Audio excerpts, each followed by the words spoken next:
நாலு குடி பாடல்கள் சிறுகதை. மதியாத தலைவாசல் மீதியாதே. சாரதா, உன்னோட புள்ள வரான். என்ன ஏதுன்னு ஒரு முடிவை கேளு. கார்த்தியின் அப்பா கூற. எப்போ பார்த்தாலும் கரைச்சி குட்டுக்கிறதே வேலை. அவன் எனக்கு மட்டும்தான் பிள்ளையா? உங்களுக்கு இல்லையா? வெளியே போயிட்டு இப்போ தான் உள்ளே வரான். அதுக்குள்ளே உங்கள் நச்சரிப்பை ஆரம்பிச்சிட்டீங்க. கார்த்தியின் அம்மா கணவரை திட்டினாள். என்னோட பேச்சை எங்கே கேட்குறான்? என்னோட பிள்ளையா யோக்கியமாக நடந்துக்கிறானா? நான் எது சொன்னாலும் ஏற்றுக்க மாட்டான். இப்போ என்ன சொல்ல வரீங்க? காலையிலேயே நச நசன்னு. ஆமாடி சாரதா, நான் பேசினா உனக்கு உன்னோட பிள்ளைக்கும் கோபம் தான் வரும். என் தங்கச்சி பொண்ணு கீர்த்தி இவனுக்கு கல்யாணம் பண்ணி வைக்கலான்னு இருக்கேன். எத்தனை தடவை இவன்கிட்ட இதை பற்றி பேசுகிறோம். ஏதாவது வாயை திறக்கிறானா பாரு. கார்த்தி அப்பா கோபப்பட்டார். எனக்கும் கீர்த்தியை இவனுக்கு கல்யாணம் பண்ணி வைக்கணும் தான் ஆசை. கார்த்தி என்னடா சொல்கிறான்? உனக்கு அவளை பற்றி சொல்லணும்னு அவசியம் இல்லை. சின்ன பிள்ளையிலேருந்து ஒன்றா தான் பேசி சிரித்து விளையாட்டுங்க இருக்கீங்க. இப்போவும் இங்கே அவள் வந்தா உங்ககிட்ட தான் பேசுகிறா. தனியாக 2 பேரும் பேசிக்கிறீங்க. ஃபோனில் கூட விடிய விடிய மணிக்கணக்காக குசு குசுன்னு பேசுகிறீங்க. நீங்கள் 2 பேரும் காதலிக்கிறீங்கன்னு தான் நினச்சோம். ஆனால் இப்போது எதுவும் பதில் சொல்ல மாட்ற. என்னடா நினச்சிக்கிட்டு இருக்கிற?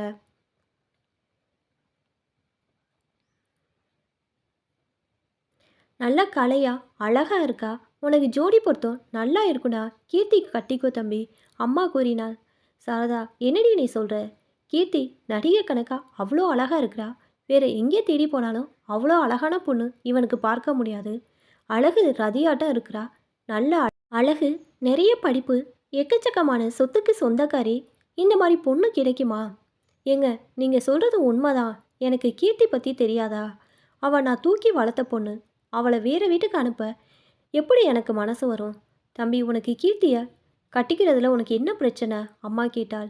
அம்மா, அப்பா 2 பேரும் நான் சொல்கிறத கொஞ்சம் கேளுங்க. எனக்கு கீர்த்தியை பிடிக்காமல் இல்லை. எனக்கும் கீர்த்தியை அவ்வளோ பிடிக்கும். அவளுக்கும் என்ன பிடிக்கும். இப்போ கூட பஸ்ஸை விட்டுட்டேன்னு சொன்னா.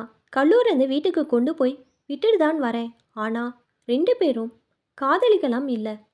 ஒரு நண்பர்கள் போல தான் பழகி வருகிறோம். அது கூட பரவாயில்ல.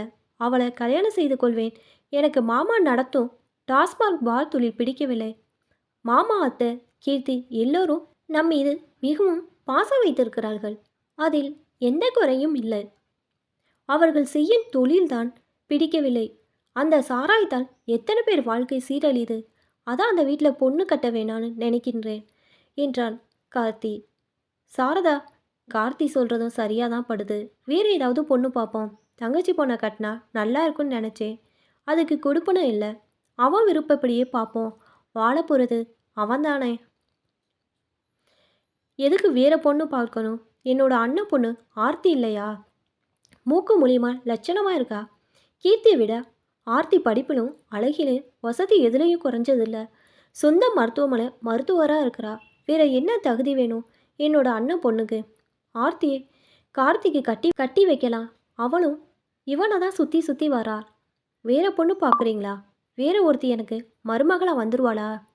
அடியே, ஏண்டி இந்த குதிக்கிற? எனக்கு மட்டும் ஆர்த்தியை பிடிக்காதா என்ன? அவளும் நான் தூக்கி வளர்த்த பொண்ணு தான்.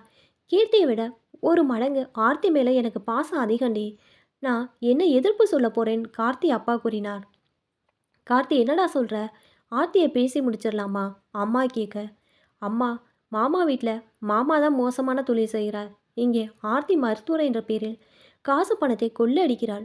ஒரு நாள் வெளியே போகணும், வண்டி எடுத்துக்கிட்டு வாடான்னு சொன்னாள். நானும் போனேன்.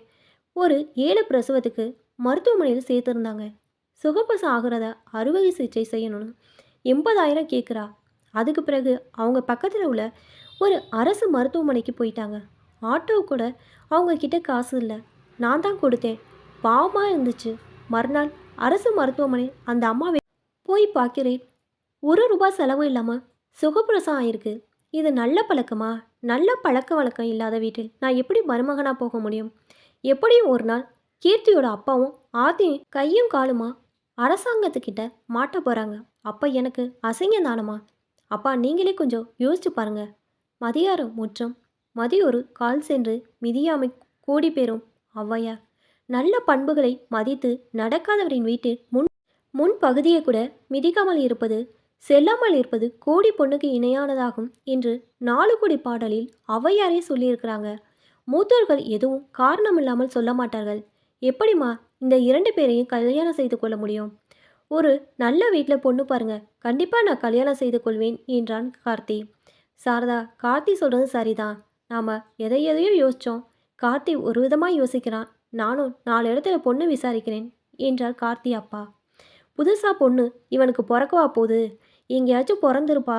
அடியே மகராசி, விளக்கேத்த, சீக்கிரம் எங்கள் வீட்டுக்கு வா. கார்த்தியின் அம்மா புலம்ப தொடங்கினாள். பேசிக்கொண்டிருக்கும் போதே யாரோ கதவை தட்டினர். கதவு தட்டு சத்தம் கேட்டு கதவை திறக்க செல்கிறாள். கதவை திறக்கிறாள். கொடுத்த வாக்கை காக்க வேண்டும். வாமா லதா, எப்படி இருக்க? நான் நல்லா இருக்கேன்க்கா. நீ எப்படிக்கா இருக்க? நல்லா இருக்கேன் லதா. கார்த்தி, சித்தி வந்திருக்காடா. சித்தி எப்படி இருக்கீங்க? சித்தப்பா, தம்பி, பாப்பா எல்லோரும் எப்படி இருக்காங்க? எல்லோரும் நல்லா இருக்காங்க கார்த்தி. நீ எப்படி இருக்க? நான் நல்லா இருக்கேன் சித்தி. மச்சு நீச்சு வர நேரம் மண் மணக்குது. மனசுக்குள்ள பஞ்சவர்ணம் கிளி பறக்குது. என்ன குழந்தையா, மாமனை கண்டுக்கவே மாட்ற? கார்த்தியின் அப்பா கிண்டல் அடித்தார்.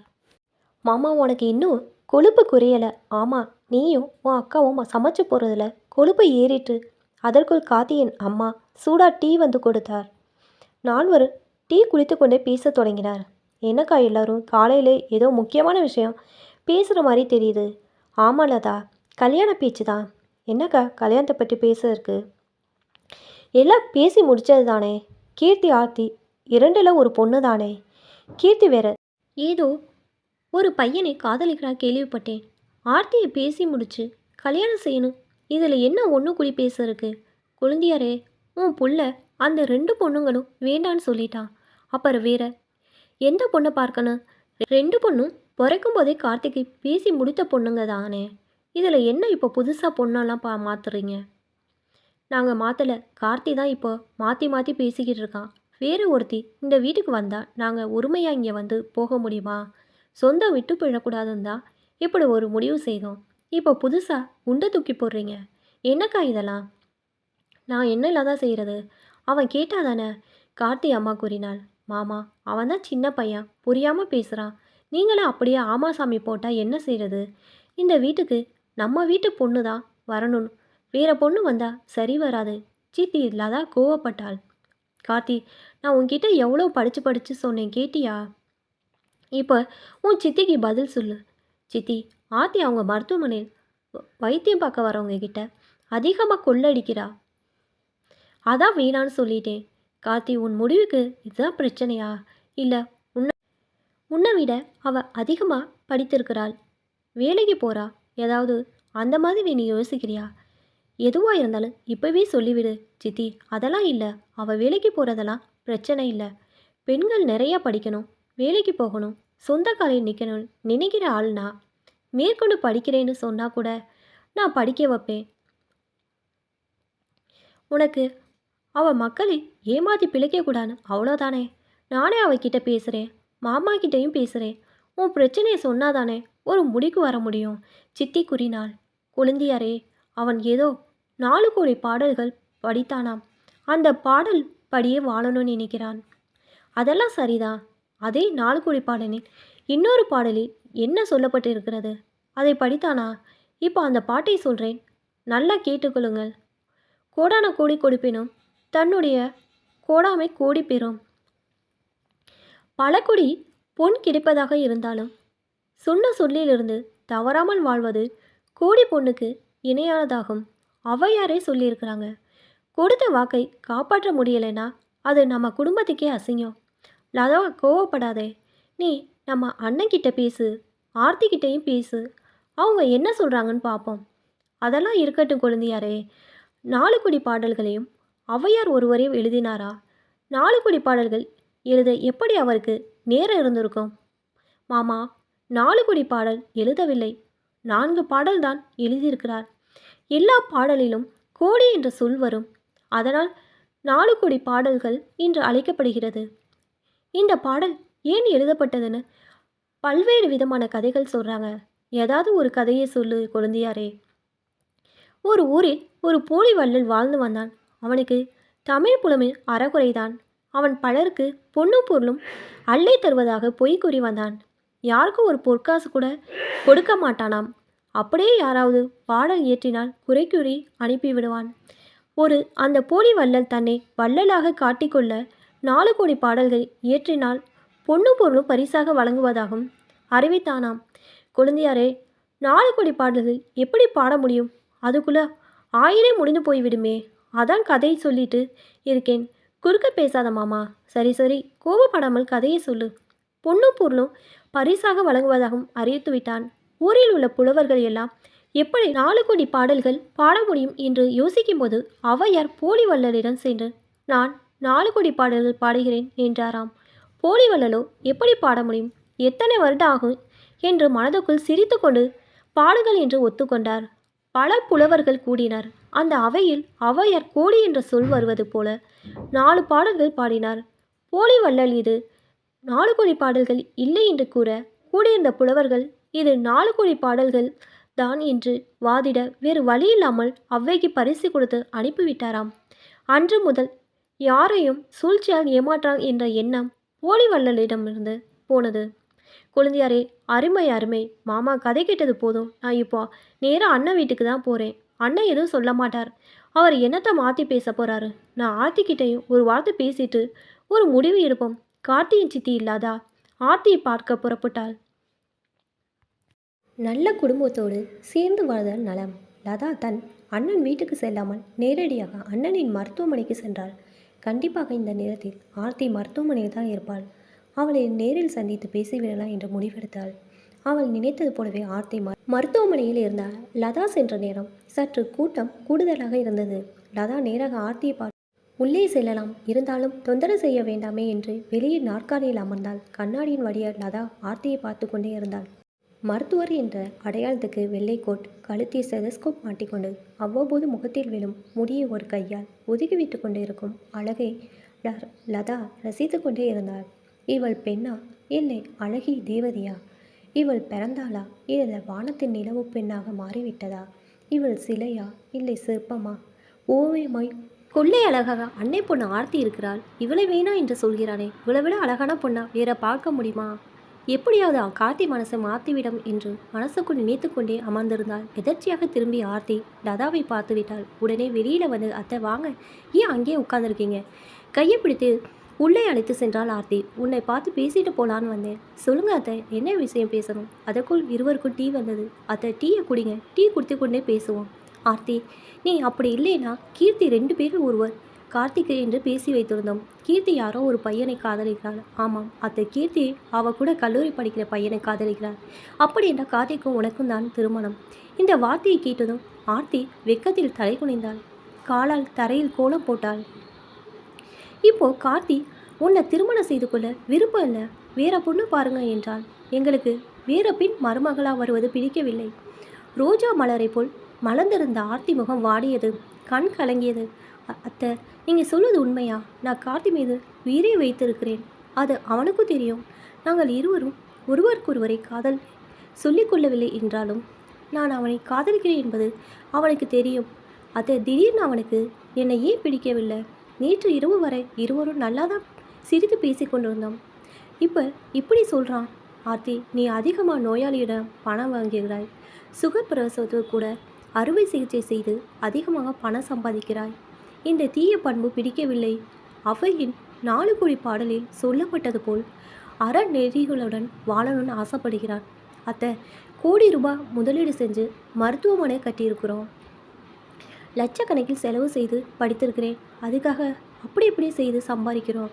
தவறுதான். அதற்காக அவன் என்னை பிடிக்கவில்லை என்று சொல்லும் அளவிற்கு நான் தவறு செய்யவில்லை. கார்த்தியை நான் மனதில் மட்டும் நினைக்கவில்லை, நெஞ்சிலும் பச்சை குத்தி இருக்கிறேன். இது யாருக்கு தெரியாது, கார்த்தி கூட தெரியாது என்று பச்சை குத்தி இருப்பதை காட்டினாள். அவனுக்காக நான் எதையும் இழக்க தயாராக இருக்கிறேன், என் உயிரையும் இழக்க தயாராக இருக்கிறேன் என்று கைகளால் 2 கண்ணையும் மூடிக்கொண்டு அழுதாள். ஆர்த்தியின் கைகளை விலக்கி கண்ணீரை துடைத்து முதுகில் தட்டி கொடுத்து, அழாதே, நான் உன்னுடன் இருப்பேன், உன்னை விட்டு விலக மாட்டேன் என்று கூற கண் விழித்து பார்த்தான். ஆர்த்திக்கு அதிர்ச்சி. ஆறுதல் கூறியது கார்த்தி. கார்த்தி, நீ எப்படி இங்கே வந்த? லதா சித்தி கேட்க, சித்தி, நீ பர்ஸை வீட்டிலே வச்சுட்டு வந்துட்டேன், அதை கொண்டு வந்தேன். இருவரும் பேசி கொண்டதை கேட்டேன். ஐயோ, இவ்வளோ பாசம் வைத்திருப்பவனை வேண்டாம் என்று சொல்லிவிட்டேனே என்று மனசுக்கு ரொம்ப கஷ்டமாக இருக்கு சித்தி. ஆர்த்தி அழுது கொண்டே கார்த்தியின் தோளில் சாய்ந்து கொண்டிருந்தாள். அழாத ஆர்த்தி, என்னை மன்னித்து விடு. ஆர்த்தி, கார்த்தியிட நீ என்னை நன்றாக பார்த்து கொள்வாயா? நல்லா பார்த்துக்கொள்வேன். திரைப்படம், கடற்கரை, ஷாப்பிங்கெல்லாம் அழைச்சிட்டு போவியா? கண்டிப்பாக அழைச்சிட்டு போகிறேன். நான் கேட்குறதெல்லாம் வாங்கி தருவியா? வாங்கி தருவேன். இதெல்லாம் ஏன் கேட்குற? அப்புறம் எதுக்கு கார்த்தி எனக்கு இந்த காசு பணமெல்லாம்? நீ மட்டும் போதும். இனிமேல் ரூபா கூட அதிகமாக வாங்க மாட்டேன். முடிந்தவரை இலவசமாக மருத்துவம் பார்க்குறேன் என்றார். என்னை மன்னித்து விட ஆர்த்தி என்று கூறிக்கொண்டே நெத்தியில் முத்தமிட்டான். மகனே, சித்தி ஒருத்தர் இருக்கிறேன். எதுவாக இருந்தாலும் கல்யாணத்துக்கு அப்புறம்தான் லதா சித்தி கூற இருவரும் வெக்கம் கலந்து சிரித்தனர். அத்தை, இருவரைக்கும் வந்துட்டீங்க, வாங்க வீட்டுக்கு போவோம். ஆர்த்தி கூப்பிட மூவர் வீட்டுக்கு சென்றனர். கதவை தட்டினால் ஆர்த்தி. கதவை திறந்த ஆர்த்தியின் அம்மா. என்னது மாமியார், மருமகள், மருமகன் எல்லோரும் ஒன்றாக வந்திருக்கீங்க? எதுவும் தகவல் சொல்லக்கூட இல்லை. ஆர்த்தியின் அம்மா கேட்டார். லதா சித்தி நடந்த இதெல்லாம் கூறினாள். இதெல்லாம் கேட்டுக்கொண்டே இருந்த ஆர்த்தியின் அப்பா. ஆர்த்தி, அருமையான முடிவு எடுத்திருக்கிறாய். நான் கூட நீ பணம்தான் முக்கியம் என்று கூறியிருப்பாய் என்று நினைத்தேன். கோடி கொடுப்பினும் குடி பிறந்தால் தம்முடனே கூடுதலை கோடி பெறும். அவ்வை, கோடி பொண்ணை கொடுத்தாவது நல்ல குடும்பத்தில் பிறந்தவர்களுடன் சேர்ந்து வாழ்வது கோடி பொண்ணுக்கு இணையானதாகும் என்று ஔவையாரை கூறியிருக்கிறார். இனிமேலும் காலத்தை கடத்த வேண்டாம். சீக்கிரம் ஒரு நல்ல நாள் பார்த்து பெரியவங்களை அழைத்து கொண்டு பொண்ணு கேட்டு வாங்க. ஆர்த்தி அப்பா கூற. நாட்கள் ஏது நல்ல நாள், கெட்ட நாள்? எல்லா நாளும் நல்ல நாள் தான். கார்த்தி கூற. மாப்பிள்ளை, உங்கள் அவசரம் புரியுது. நாளைக்கே பொண்ணு கேட்டு வாங்க என்றார் ஆர்த்தியின் அப்பா. போயிட்டு வரோம், நாளைக்கு பொண்ணு கேட்டு வரோம் என்று கூறி லதா சித்தியும் கார்த்தியும் ஆர்த்தி வீட்டிலிருந்து கிளம்பினார். உபசரிக்காத வீட்டில் உண்ணாதே. கார்த்தி வீட்டுக்கு சென்று லதா சித்தி நடந்ததெல்லாம் கூற கார்த்தியின் அப்பா அம்மாவுக்கு ரொம்ப சந்தோஷம். மகிழ்ச்சியை வெளிப்படுத்த முடியாமல் தவித்தனர். எப்படா பொழுது விடியும் என்று காத்திருந்தனர். பொழுது விடிந்ததும் குடும்பத்தில் உள்ள பெரியவர்கள், ஊர் பெரியவர்களிடம் தகவலை கூறி அனைவரும் அழைத்து கொண்டு ஆர்த்தியை பின் பார்க்க சென்றனர். அவர்களும் மாப்பிள்ளை வீட்டாரின் வருகைக்காக காத்திருந்தனர். இவர்கள் சென்றதும் அன்போடு வரவேற்றனர். 1000 முறை அத்தை வீட்டுக்கு சென்றாலும் அத்தை மகளை பார்த்தாலும் இந்த முறை போகும்போது கார்த்திக்கு புதுவிதமான உணர்வு ஏற்பட்டது. அனைவரும் வீட்டுக்குள் சென்றனர். சிறிது நேரம் கழித்து அனைவருக்கு தேநீர் கொண்டு வந்தாள் ஆர்த்தி.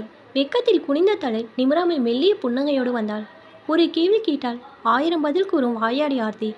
அனைத்து கேள்விகளுக்கும் என்ற வார்த்தையும் தலையசைத்தும் பதில் கொடுத்தாள். தினந்தோறும் ஆர்த்தியை பார்க்கும் கார்த்திக்கு இன்று ஆர்த்தி வித்தியாசமாக தெரிந்தாள்.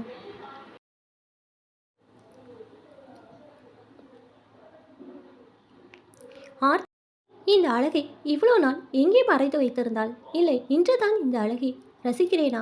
இது உண்மையான அழகா, பொய்யான அழகா? இது ஆர்த்தி தானா, இல்லை வேறு ஏதோ தேவதை இங்கே தோன்றியிருக்கிறாளா? ஆயிரம் கேள்விகள் கார்த்தி மனதில் தோன்றியது. இறுதியாக பெரியவர்களுக்கு மத்தியில் இரு குடும்பத்தாரும் தாம்பானம் மாற்றி சம்மதம் தெரிவித்தனர். அன்றைய நிச்சயதார்த்தம் முடிந்தது. திருமணம் எப்போது வைக்கலாம் என்ற விவாதம் நடந்தது. ஊர் பெரியவர்கள் தை பிறந்தால் வழி பிறக்கும் தை மாதத்தில் திருமணம் வைக்கலாம் என்றனர். இரு வீட்டாரும் தை மாதத்தில் திருமணம் வைக்க ஒத்துக்கொண்டனர். மிக பிரம்மாண்டமாக திருமணம் செய்ய திட்டமிட்டனர். ஒரு நாள் இரு வீட்டாரும் ஒன்று கூடி திருமணத்தை எப்படி சிறப்பாக நடத்த வேண்டும் என்று ஆலோசனை செய்தனர். கார்த்தியின் அப்பா ஆர்த்தியின் அப்பாவிடம், சம்மதி, நம் ஊரில் உள்ள நட்சத்திர ஹோட்டலில் உள்ள மண்டபத்தில் திருமணத்தை வைத்து கொள்ளலாம் என்றார். நானும் அதைதான் யோசித்தேன் என்றார் ஆர்த்தியின் அப்பா. பேசிக்கொண்டிருக்கும் போதே இடையில் குறுக்கிட்டாள் ஆர்த்தி. அப்பா, நான் வாழ போகிற வீடு, விளக்கேற்ற போகிற வீடு, நல்லதோ கெட்டதோ, இன்பமோ துன்பமோ எல்லாம் அந்த வீடு தான் எனக்கு. அப்போது அந்த வீடு திருமணம் நடப்பது தானே சிறப்பு. என் வாழ்க்கை நான் வாழப்போகிற வீட்டில் தொடங்க வேண்டும். வாழப்போகிற வீட்டுக்கு முதலில் செல்லாமல் யாரோ கட்டிய வாடகை கட்டடத்தில் என் வாழ்க்கை தொடங்க வேண்டுமா? வீட்டிலே திருமணத்தை வைங்கள். மண்டபத்தில் வைப்பதை விட வீட்டில் வைத்தால் செலவு குறையும். பந்தல்காரர்கள், மேடை அலங்காரம் செய்பவர்கள் என பல பேருக்கு வேலை கிடைக்கும். நம்மால் 4 பேர் வயிறார சாப்பிட்டால் அது நமக்கு புண்ணியம் தானே என்றாள் ஆர்த்தி. என் மருமகள் சொல்கிறது சரிதான். சரிம்மா, உன் விருப்பப்படியே வீட்டிலேயே திருமணத்தை வைத்து விடுவோம் என்றார் கார்த்தியின் அப்பா. சம்மதி, சாப்பாட்டில் எந்த குறையும் வரக்கூடாது. நம்ம கல்யாண விருந்தை ஒரே பாராட்ட வேண்டும். நிறைய வகையான உணவு வகைகள் தயாரித்து விருந்து வைக்க வேண்டும். விருந்து பரிமாற அதற்கென்று ஆள் கொண்டு வர வேண்டும் என்றார் ஆர்த்தியின் அப்பா. சம்மந்தி, அதெல்லாம் கவலைப்படாதீங்க. 5 நட்சத்திர ஹோட்டல் மேனேஜர் என்னோட நண்பர் தான். அவர்கிட்ட பொறுப்பை ஒப்படைச்சு விடுவோம். எல்லாம் அவர் பார்த்துக்கொள்வார். வரவேற்பு பெண்கள், 100க்கும் மேற்பட்ட உணவு வகைகள், பரிமாற கேட்ரிங் பசங்க என அமர்க்கலப்படுத்தி விடுவார். நாம் எதையும் கண்டுகொள்ள தேவையில்லை. மாப்பிள்ளை பொண்ணு மாதிரி நாமளும் மேக்கப் போட்டுக்கிட்டு நின்றால் போதும். பணத்தை கொடுத்தா எல்லா வேலையும் அதுவாக நடக்கும். இதுவும் நாம் செய்ய வேண்டியதில்லை. கார்த்தியின் அம்மா குறுக்கிட்டு, என்ன பேசிக்கிட்டு இருக்கீங்க? ஆடம்பர கல்யாணம் செய்ய வேண்டாம். எது செய்தாலும் ஒழுங்காக செய்யணும். 100 வகை உணவை யார் சாப்பிடுவார்கள்? ஏங்க, உங்கள் நண்பர் மகள் கல்யாணத்துக்கு போனோம்ல, அங்கே சாப்பிட முடிந்ததா? நிறைய வகை உணவுகள். பாதி சாப்பிட்டோம். வயிறு நிரம்பிட்டு மீதியை சாப்பிடாமல் அப்படியே இதையும் மடித்து வைத்து விட்டு வந்துவிட்டோம். எவ்வளவு சாப்பாடு வீணாக போச்சு. யாருன்னு தெரியல. 2 பொண்ணுங்க வாசலில் நின்றுக்கிட்டு பன்னீர் தெளித்து வராத சிரிப்பை கஷ்டப்பட்டு வர வைத்து ஒரு சிரிப்பை சிரித்து நம்மை வரவேற்றார்கள். ஏங்க, நம்மளும் 2 பேருக்கும் சம்பளம் கொடுத்து கல்யாணத்துக்கு போயிட்டு வாங்கன்னு சொன்னால் நல்லா இருக்குமா? கார்த்தியின் அம்மா தன் கணவனை அண்ணனையும் திட்டினாள். சாரதா, இப்போ என்ன சொல்ல வர? தெளிவாக சொல்லு. நாங்கள் இந்த வகை உணவுகள் நல்ல சுவையாக நல்ல சமையல் செய்பவரை வைத்து செய்ய வேண்டும். அதை நம் குடும்பத்தில் உள்ளவர்கள் பரிமாற வேண்டும். சாப்பிடுங்க சாப்பிடுங்க, நல்லா சாப்பிடுங்க. நம்ம வீட்டில் சாப்பிட்ட என்ன கூச்சம்? வேறு ஏதாவது வேணுமா என்று அன்போடு உபசரிக்க வேண்டும். ஒரு சோற்று பருக்கை கூட குப்பைக்கு போகக்கூடாது. அதாவது ஔவையார் சொன்னது போல் உபசரிக்க வேண்டும். எதுக்கு நான் இந்த வீட்டு கல்யாணத்துக்கு வந்தோம், சாப்பிட்டியான்னு கேட்கக்கூட ஆள் இல்லைன்னு யாரும் நினைத்து விடக்கூடாது. ஔவையார் இது பற்றி 4 குடி பாடலில் கூறியிருக்கிறார். உங்களுக்கு தெரியுமா அத்தை? எங்களுக்கு தெரியலையே, நீங்களே சொல்லுங்கள் என்றார் ஆர்த்தி. உன்னீர் உன்னீர் என்று உபசரியார் தம் மனையில் உண்ணாமை கோடி பெறும் ஔவையார். உண்ணுமாறு விரும்பி கேட்டு கொள்ளாதவரேன். வீட்டில் உண்ணாமல் இருப்பது கோடி பொண்ணுக்கு இணையானதாகும் என்று ஔவையாரே 4 குடி பாடலில் கூறியிருக்கிறார் என்றார் கார்த்தியின் அம்மா. ஒரு வழியாக அனைத்து பேசி முடிவெடுத்து நன்னாளில் திருமண நாள் குறிக்கப்பட்டது. திருமணம் உறவினர்கள், நண்பர்கள், சுற்றத்தார் முன்னிலையில் வெகு சிறப்பாக நடந்தது. கார்த்தி ஆர்த்தியும் இல்லற வாழ்வில் அடியெடுத்து வைத்திருக்கிறார்கள்.